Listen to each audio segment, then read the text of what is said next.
Hello, puzzlers! I thought today we could start with a quick puzzle, an intro puzzle. Today's puzzle is inspired by what I find to be some of the most puzzling lyrics in all of pop music.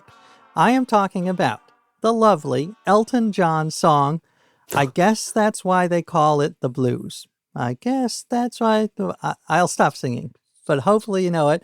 It's a great song, but what puzzles me is that the song promises to explain why they call it the blues, but it does no such thing. There is zero mention of the etymology of the phrase the blues in the entire song.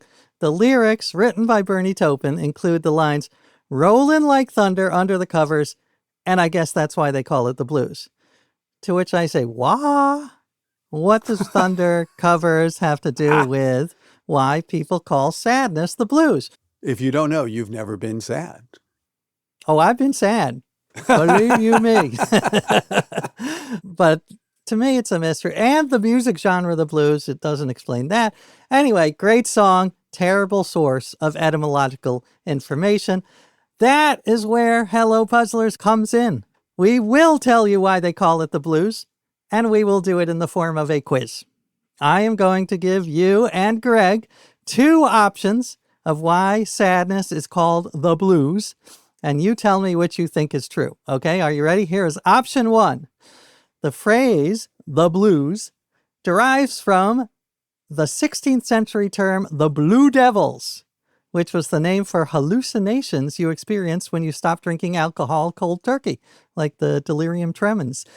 They would make you hallucinate blue devils, and that somehow evolved into the blues to mean sadness. Option two, sadness is called the blues because of the 16th century phrase, blue masked, which meant that your face had a blue tinge to it, which signified that you were sick with consumption, or what we now call tuberculosis. And that somehow evolved eventually into the blues to mean sadness. The answer, and more puzzling goodness, after the break.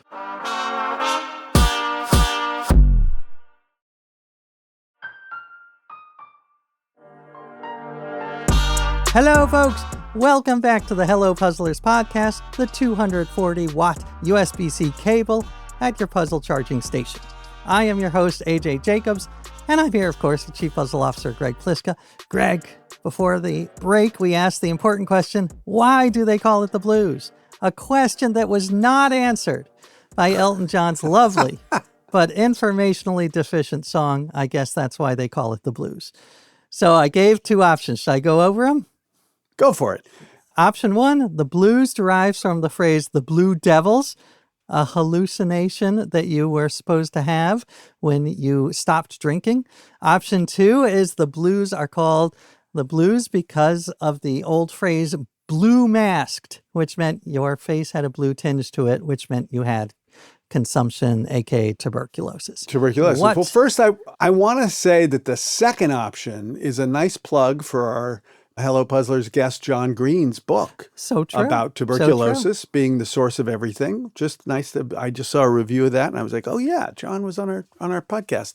I like the first one a lot because we have a bunch of terms for that state, right? The DTs, delirium tremens, Jim Jams, the heebie-jeebies, the screaming mimes, and the Blue Devils. I'm going to say it's that. It's the you're good. Withdrawal symptoms. Could not. I am sad. I am sad that I couldn't. You have the blues. I have the blues. I guess that's why they call it the blues. One caveat, though, is that etymologies are never 100% certain. So the Blue Devils is the prevailing theory, but it's not 100% confirmed. You know who does not have the blues? Me, because we have a great guest. And our guest today, that's right. He is a host of an awesome podcast called The Economics of Everyday Things. He's a journalist who has written for Vox and many other outlets. Please welcome Zachary Crockett. Thank you so much for having me. And I have to say, I always felt like the color blue got smited a little bit. Good point. With the sad association. I don't think it's a sad color. It's kind of an awesome color. Well, there you go. Well, here's let me push back on you. What about the bluebird of happiness? Bluebird of happiness. It's There a you go. very complicated color. It's happy Yeah. and sad. True. It's the duality of color. That's right. So Zachary, my son Jasper, I want to thank him because he was the one who introduced me to your podcast, The Economics of Everyday Things. And I'm so glad he did because I am addicted. Would you describe it for those who have never heard it? So the world is full of all these things that are so commonplace that a lot of us think they're boring. When we walk down the street, we walk by a street lamp or a stop sign, or maybe we see a car wash on the corner. And these things are so like banal that we just often don't think they're very interesting. So I feel like there's this whole ecosystem of things out in the world that traditional business reporting sort of overlooks. And the premise of my show is that no thing or object or business is too small for rigorous inquiry. And you have done great. You've done episodes on golf ball retrieval, one-hit wonder singers. Yeah. You did one episode about TV game show winnings and how That's right. game shows like Wheel of Fortune have statisticians and also insurance. There's insurance for these shows in case people win too much. Yeah. I'm happy to say we do not have that problem. We do not have that expense because we have nothing to give. We don't get. It's all for the love of the puzzle. All Okay. for I can get on board with that. All right, good. Yeah, don't expect a check. But we are going to talk to you about a lot of those allegedly banal topics that are not banal at all. But first, we have a puzzle for you, and it is about jobs. Appropriately enough, it's called Inside Jobs. Now, of course, the real phrase inside job describes a crime committed with the help of someone who works at the organization where the crime takes place. But here at Hello Puzzlers, we like to take things a little more literally. So we found a bunch of jobs hidden inside other words. So they are linguistic inside jobs. So, for instance, the word hatter, milliner, the word hatter can be found inside the word chatterbox. You take off the C, you take off the box at the end, and you're left with hatter. So if I were to clue that one, I would clue both words. I would say a person whose job it is to make headwear, that's the hatter part, is hidden inside someone who can't stop talking. That's the chatterbox.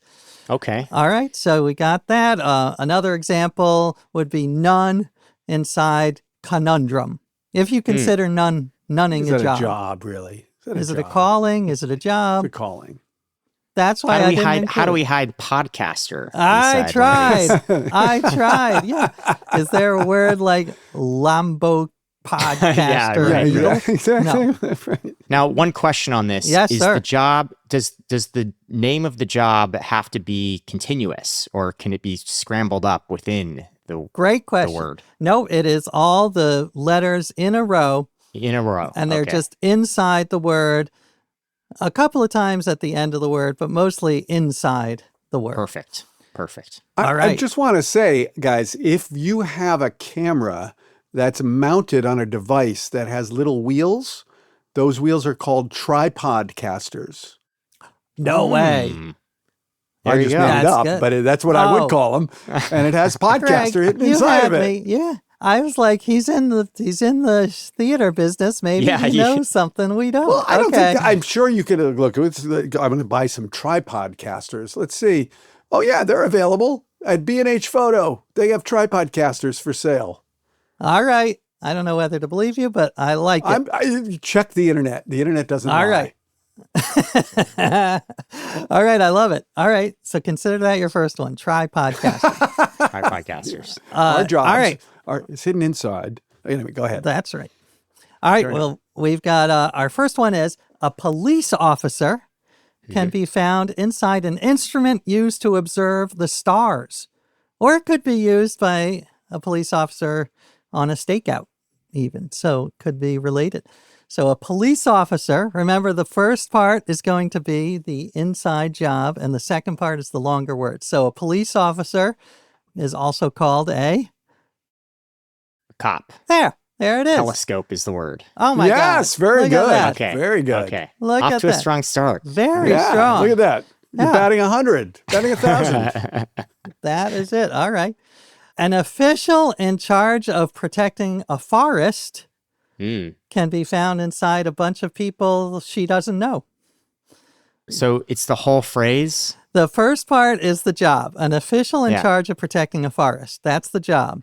Yep. And then that can be found inside the word for a bunch of people you don't know. Ah, I see. Okay, let's see. So the first part, I think you should solve the first part first, is my Yeah. suggestion. Yeah.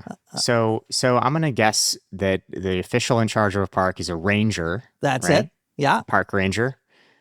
And people we don't know, strangers. Look at that. Yes, Rangers, exactly. stranger. Rangers, Yeah. strangers. That's it. Look at that. You're not phased. You are unfazed. I have a feeling these are going to get increasingly more difficult as we go. Well, not too difficult. Well, I think you're going to be okay, but there might be some challenges. This one actually is a job inside a job. So 2 jobs. Now we're getting confused. That's right. Go ahead. An entertainer who spins records can be found inside an insurance claims investigator. So an entertainer Wow. who spins records.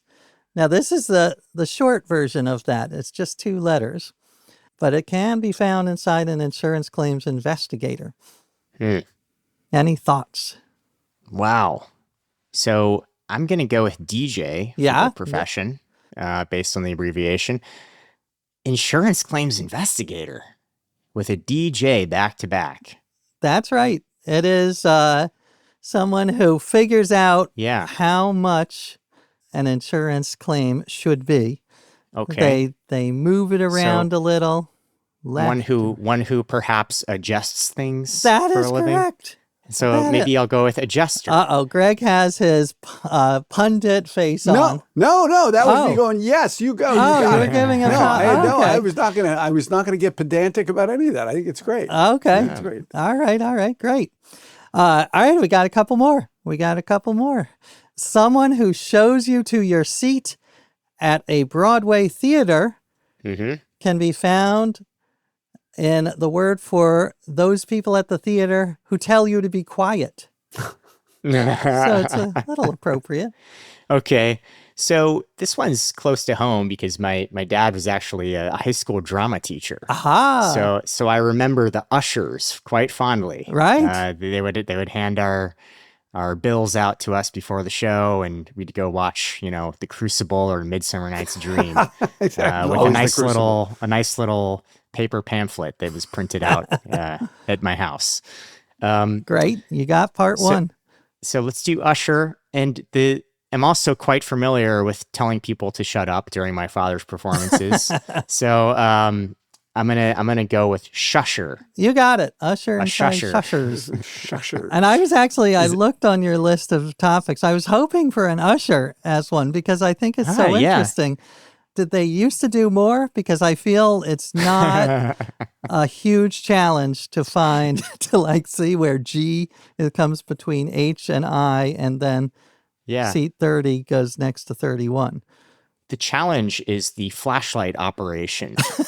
You Yes. need to be a skilled flashlight wielder and be able to appropriately point the light in the right direction so as not to blind the patrons. Oh, okay. Yes, All right. yes. Yes. And it's the timing too. You got to wait till that proper break in the first scene when you're allowed to get Yep. everybody down. Oh, that's a good point. All right. All I right, actually I'll think a take lot it- of take Broadway it back. ushers are volunteers. I know people who Yes. volunteer to usher on Broadway in exchange for getting to see the show. Mm-hmm. That's a good deal. Yeah, it's a pretty good deal. Wait, did you use ush as a verb? Is that an I did. actual verb? It Is that now. real? What do you mean by real, AJ? Come on. That's a good point. Is We've it discussed in the this. dictionary? Yeah. Ush is absolutely a verb colloquial meaning to usher. All right, great. Love it. All right, got a couple more. I got a talent representative who can be found inside a purple color, a light shade of purple. Ooh, I like this one. I like shade of Greg's purple. ooh. Yeah. So 10% are a talent representative. That's the one I might start with. Mm-hmm. Any thoughts? A light shade of purple. I think it's light. That's when I looked it up. It looked light. I have Am I no wrong? idea. I'm so bad at color. You could have told me it was red. I would have believed you. So There is a little red in it, some people say. I don't know. I call it a light shade of purple, and people can write me angry letters about my lack of color. But what do you think? You got any thoughts? Okay. Well, let's see. From my time in podcasting, I'm familiar with agents. That's right. So I got okay. So now I'm working with agent. That's it. My knowledge of purple shades is less than my knowledge of the blue, entertainment business. or blue, for example. We already got through blue. Who Now knows? we're on to Oh, purple. that's true. Okay, so let me just go through the Rolodex here. We have lilac, lavender, This is so relaxing somehow. amethyst.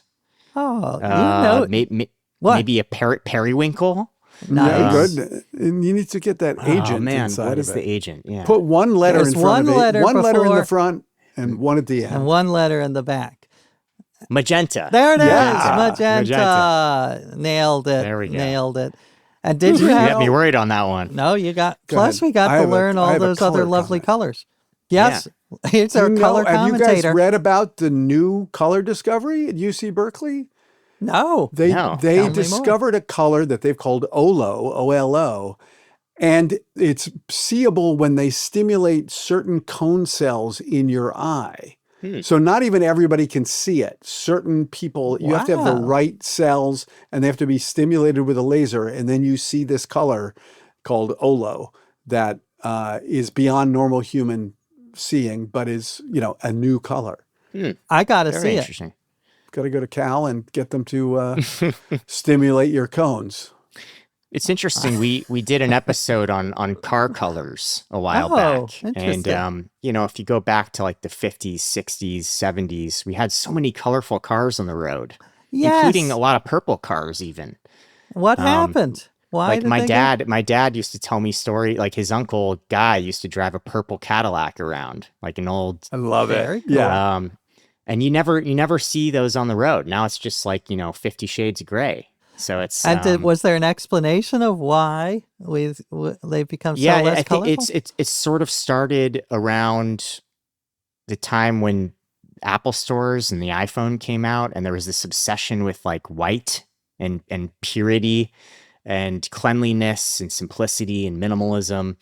And according to car manufacturers today, millennials actually want, gray cars in the same way that they want, gray floors and gray carpets and gray walls. It's the millennial gray. Oh, So that's the theory is that we want it, but it's also easier to sell gray cars on the car lots. Like if you go with the weirder colors, there's Oh. a smaller pool of potential buyers maybe. That's for a good those, but point. You could sell white and black and gray cars all day long. that's so. But it is sad because it's just less fun to look around is. on the highway. Yeah. All right. Well, that's good. I haven't even listened to that one. All right. I'm going to end with one, which is a professional assassin. That's a job. Hidden That's- inside a famous brand of boxed chocolates. It's actually a two-word brand, blank sampler. So just focus on, but a professional assassin Okay. hidden inside a brand of boxed chocolates. Boxed chocolates. Now, Okay. Julie was like, I vaguely heard of this. To me, it was such like a She's vaguely iconic heard of thing. the chocolates or the chocolate. assassin. She has heard of the assassin. So are we working with Hitman? We here? are. Yeah. Okay. Well done. Hitman is the easy part. Okay. Chocolates. My gosh. It has a Okay. yellow box. Maybe A I'm the yellow only one who box. knows this, but according No, to the it's a- internet, it's quite well known. Greg, Yeah, I feel the sampler was very popular when I was a kid. this is a blank sampler. Maybe Wow, Zachary's too young. This is a deep cut. I Yeah, gotta say. maybe it is. It's Um, not all right, Russell wait. Stover. So yellow box makes me think of let's see, chocolates in yellow box. So you have Raisinets, which I more don't think like you're the- going to be able to More like the little logic chocolate. your way to this. Butterfinger. I think we've you're got- either gonna know it's it like or where not. you get a box of chocolates. It's like the tradition, the Forrest Gump box of chocolates. Okay. There's different little square nougat and different fillings. Here, and and you put is this- one letter at the front of Hitman. Right. Okay. The poet Walt might be enjoying Okay. these. Okay. So there you go. So this is some family's name, and it's one of those legacy chocolate brands. So- Exactly. all right. So Whitman. That's Whitman's, it. Whitman's Whitman. sampler. Whitman's sampler. Hitman to Whitman sampler. I guess I thought it was more. Because I've used it as a metaphor in writing. Like when you want something that's a cocktail, I either say it's a Cobb salad or a Whitman sampler. But I guess I'm the only one who's getting that reference. No, well, and to be clear, AJ, Whitman's is the name of the company, so you don't even need sampler to do the. That's true. Yeah. That's true. Have you eaten Whitman's sampler? Like, what are believe they? I have. How are they? I mean, they're your average chocolate. They are. I think they were one of the first. So Well, yeah, they come with, as a kid growing up, we used to get them at the, right down the street from where you grew up, Zach. We'd go to the, drugstore and pick them up. And you would, on the inside box cover would be a map, like a key to what all the chocolates were. right. Sure. Right. And my mother was known for just cutting them all in half so she could see what they were. Yeah. So if you got there late, there were all these half chocolates in the box. That's actually a professional move because my method of choice is just to bite it in half and leave the other person with my sloppy seconds. All right, we'll take a break there, but don't worry, we'll be back with more puzzling and more of the great Zachary Crockett.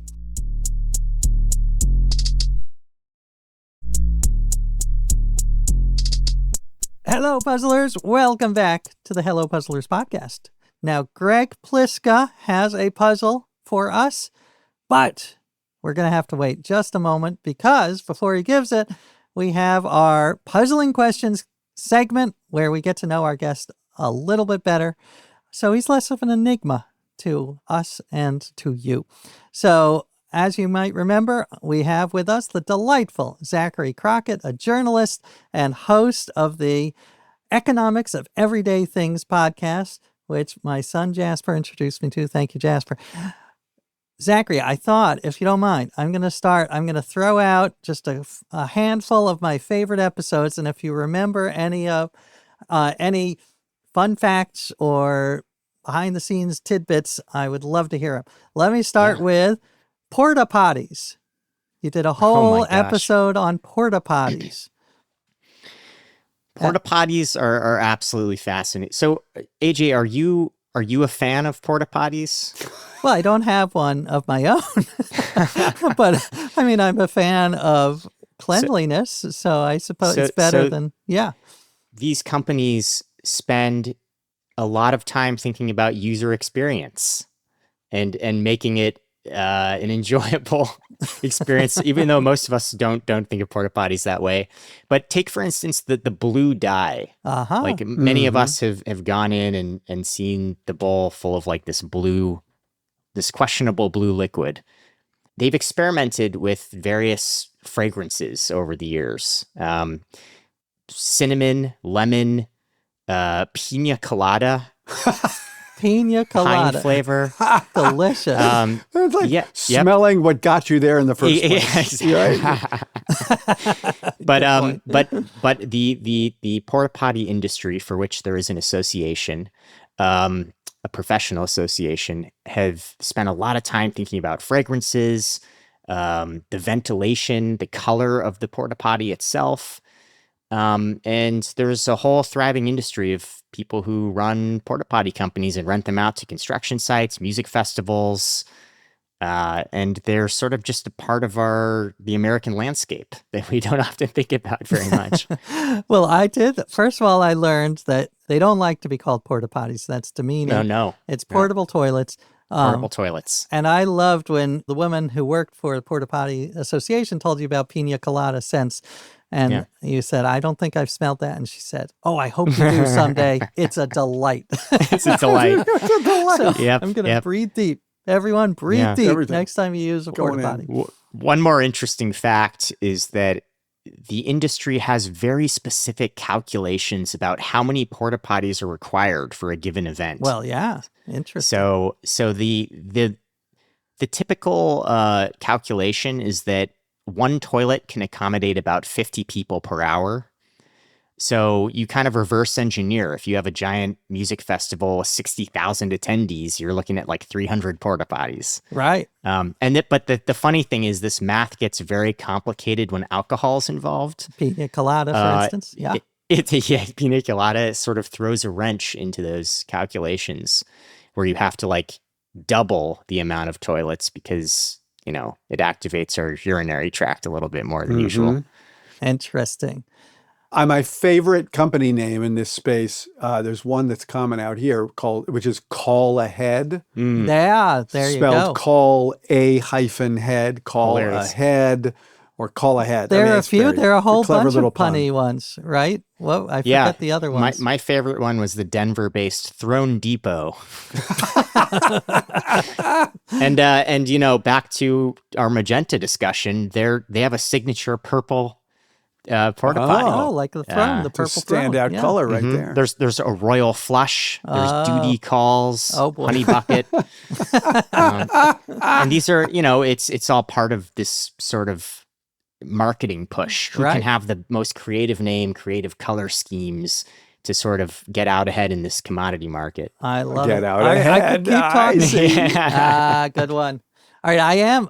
Despite my temptation to keep talking porta potties, I'm going to move on to a couple other episodes. One, I love the episode about the one-hit wonder, the folks who sang the song My Sharona. Tell us about that. So this song written in 1979 by the Knack, My Sharona, my Sharona. Exactly. Got that legendary bass line. So a while back, we interviewed Burton Aver, who was the guitar player in the Knack, and curious to just explore, how much impact one song can have on a band's career. So this was written in 1979. When we interviewed him in 2022, all those years later, he was still making anywhere from $100,000 to $300,000 per year on My Sharona. And that comes from a few different forms. It's performance royalties every time it's played on the radio or performed somewhere. You have mechanical royalties that are sort of paid on record sales. And then the big one is synchronization royalties. So all the times every time this song is used in a commercial, a movie, a TV show, Burton Aver receives a nice little check in his Pacific Palisades mailbox. I love it because also, if I remember, it's been a while, he wrote it and sang it in like 10 minutes. So like the highest paying for me, like he made millions of dollars per second. It was quite amazing. Very amazing. And just one more fun fact, Sharona is a real person. Today, she's a real estate agent in Los Angeles and quite a successful one. Does she lean into it? Does she? Her website is mysharona.com. There you go. It was good for everyone. She's actually on the cover of the record, I believe. She's on the cover of the record. Right? Interesting. Yeah. All right. I got one more. What about Girl Scout cookies? I was interested to learn the economics of Girl Scout cookies. Oh my gosh. What a tour de force of a product. Every year, these Girl Scouts descend upon grocery stores. One funny thing I learned from, we interviewed a few Girl Scouts for this episode and a few parents who are very involved in the community. There are some serious turf wars that go down to get the best spots. It's very competitive. They have sort of an assignment system where they can get certain spots, but in a busy corridor at, say, your local Safeway or Albertsons grocery store, very tough to land those. And if you're an aggressive and enterprising young saleswoman, you can sell, 300-400 boxes in one day in one of those locations. So the average Girl Scout sells around 200 boxes per season. This young woman that we interviewed sold 180,000 boxes in one season. Just peddling to everybody. Yeah. Yeah, millions of dollars. Yeah. Maybe she had Warren Buffett's neighborhood. Yeah. There you So go. she was, Yeah. But the comedian John Mulaney has a bit that kind of went viral a while ago, where he did on Saturday Night Live about how Girl Scout cookies is a terrible business model. He said, Mm. in 93 years, no one has copied your business model, this weird child army. But it seems he underestimates it, A, but B, he brings up a good question. Why is there not? Why don't the Boy Scouts do it? What's going on? Yeah. Why aren't there thousands of Well, children armies? They do. When I was a Boy Scout growing up, I sold chocolate bars door to door that were actually made, I think, as a white label product by See's Candy. That all comes back. Yeah, maybe if I got lucky, I sold 100 bars, and I probably ate half of those and slipped $1 into the box for each one. Before we turn to Greg's puzzle, I did want to bring up one other question, which is another project you did before your podcast, and that was you wrote about and tried to find Fenn's treasure, which some of our listeners may know. But for those who don't, can you give us briefly what Fenn's treasure is and your adventure with it? Forrest Fenn was this eccentric Vietnam War vet, and he came home, he opened an art gallery in Santa Fe, New Mexico, and was very successful. And in the 80s, he was diagnosed with what he thought at the time was terminal cancer. And he decided to create a legacy by putting together this treasure box full of gold nuggets and pre-Columbian jewelry and, ancient jade carvings and emeralds and diamonds. And he hid it somewhere in the Rocky Mountains. And then he wrote this cryptic poem with, I think, 8 or 9 clues in it that led to this box. And it sparked this international manhunt for this treasure box that eventually led to 5 people dying of exposure and dozens of people arrested for trespassing. But this huge community of treasure hunters emerged, of people looking for this treasure box. So back in 2016, I went out with one of my colleagues, Estelle Caswell, and we went out to Montana and Wyoming and looked for this treasure box for 5 days. I'm glad you were not arrested or we were not arrested. Of exposure. That's good. But you didn't find it, is what we I'm didn't guessing. find it, but the there's so many different ways to interpret the clues in the poem. Like, for instance, one line is put in below the home of Brown.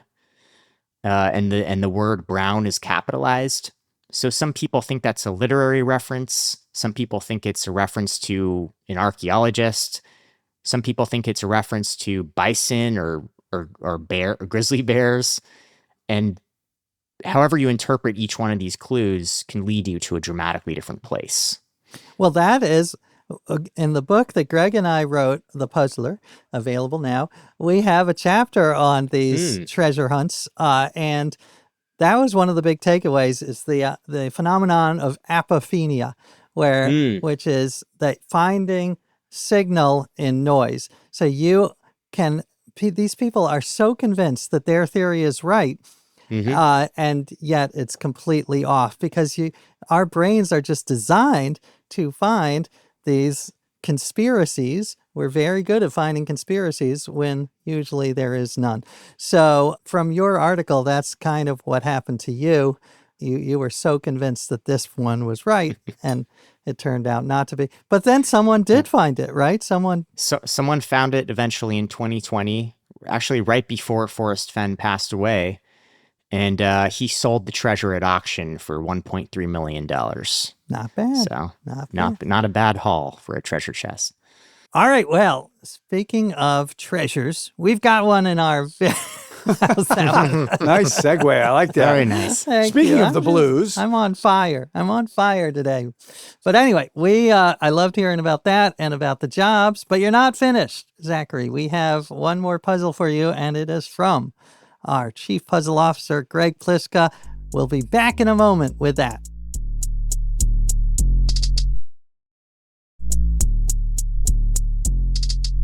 Hello, Puzzlers. Welcome back to the Hello Puzzlers podcast. We are here with the great Zachary Crockett, the host of The Economics of Everyday Things, which, by the way, I believe there are 150-something episodes you can listen to. Right now, I think you mentioned it's on hiatus, and hopefully it'll be back soon. But for now, there's plenty to listen to. And we have more to listen to. Another good segue. You're really nailing cut it. out some of these segues, Claire. I don't know what's going on. But regardless. And you can hear the podcast on whatever your streaming platform is. They're all out there, even though the show's on pause. You got a lot to catch up on if you haven't heard all 150. So get out there and listen. I'm still in the middle, but I plan to finish. They are super fun.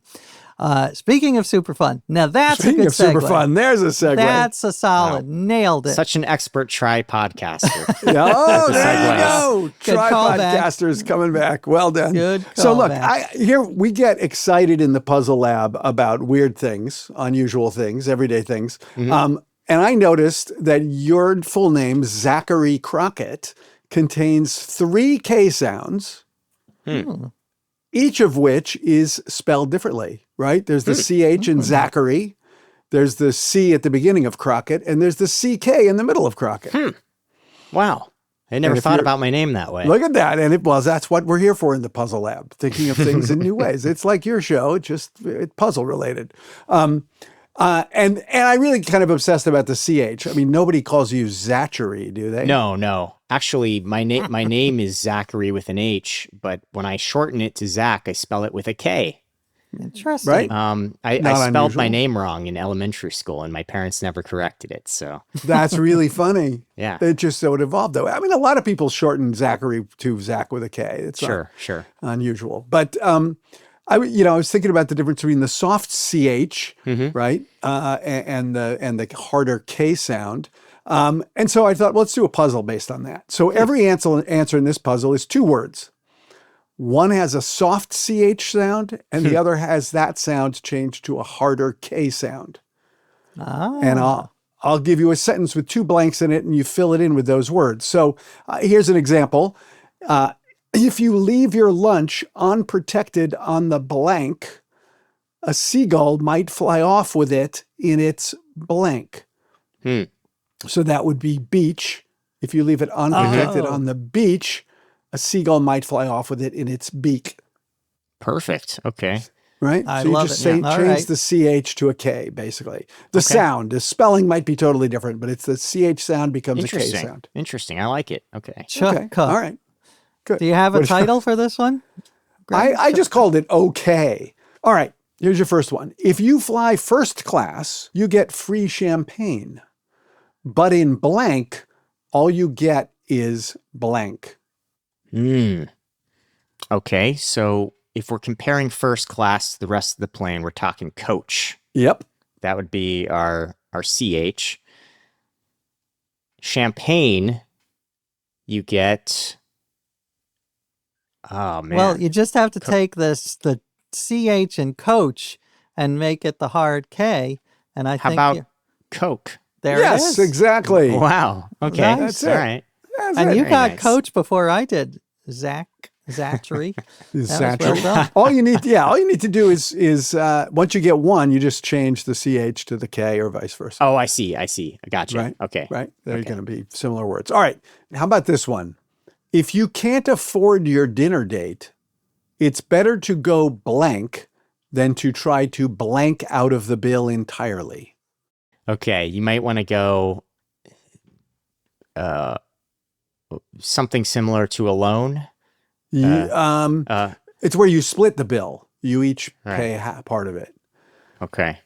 Okay. You might want to go Dutch. Yeah, there you go. is. Yeah. My gosh. Wow. And I hope that the Dutch people are okay with that. Because I feel it's like a positive being, splitting the bill is very equitable.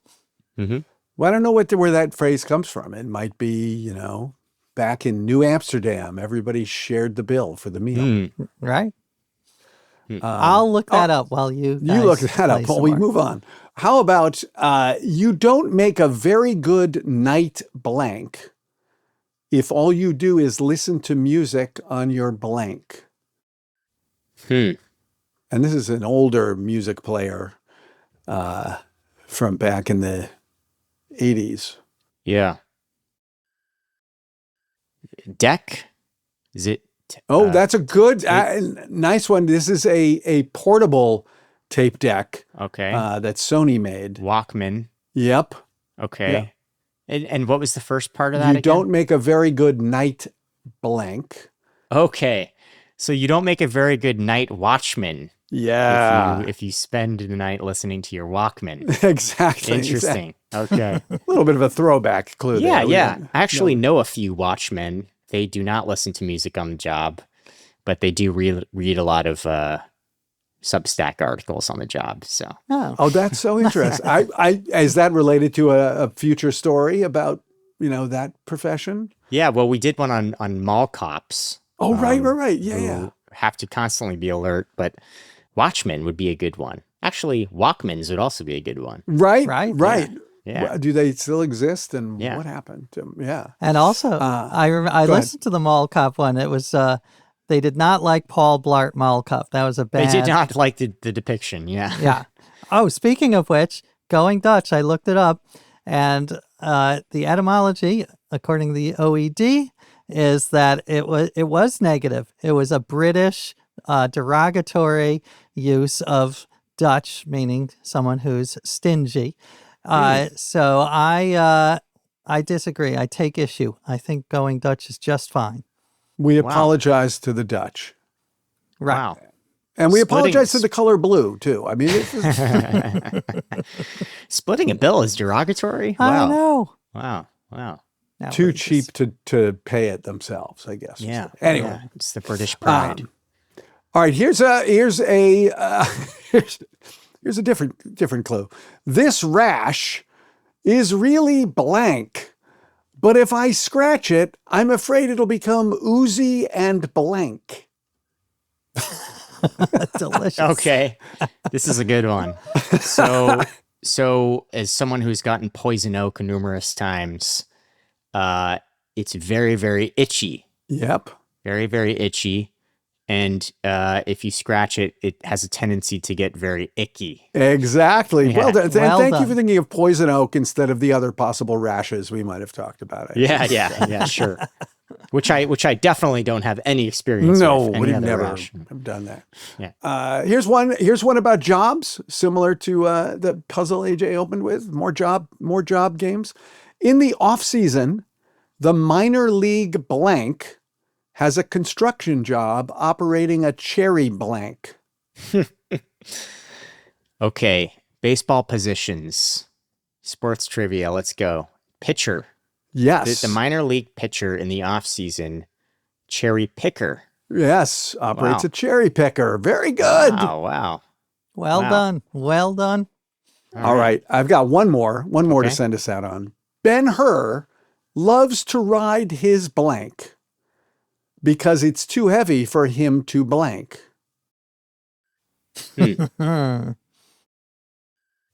Hmm. So chariot. Yep. Ben-Hur loves to ride his chariot because it's too heavy for him this to. This is very clever, Greg. Very clever. You combine two words. Wow. Carry it. It's too So heavy for him to chariot and carry chariot. it. Amazing. Exactly. Very, very nicely I done. Wow. That was a nice finish. Well Yeah. done. Well done, Zach. Yeah. You too. That was an impressive puzzle writing. I'd As like to, always. that just appeared. I was like thinking of words with CH and a chariot. Oh, Yeah. chariot. Oh, that'll be fun. Yeah. So well done. Thank you. And may I say, you and AJ carried this episode quite nicely. Oh, Thank no, you. you carried it. You carried it. That's why you're You here. did. You can get in on some of these segues, Zach. It sounds like you want. Segway author. We loved having you. We love talking about jobs. There are so many other great episodes people should listen to. And as Greg said, on any podcast platform, you also have a newsletter. So where can people find that? So you can go to zcrockett.com. That's Crockett with a Crockett. zcrockett.com is my Substack. And I'll be publishing stories similar to the economics of everyday things for the time being. And hopefully we'll be back at some point in the future with the show, too. Absolutely. Well, we love it. And we have a Patreon, folks. So it's at patreon.com/HelloPuzzlers. And we have a lovely little community there. Lots of cool stuff. Bonus episodes, exclusive puzzles, newsletters, chats with me and Greg and Andrea. So check us out there. And of course, come back next time for more puzzling puzzles that will puzzle you puzzlingly.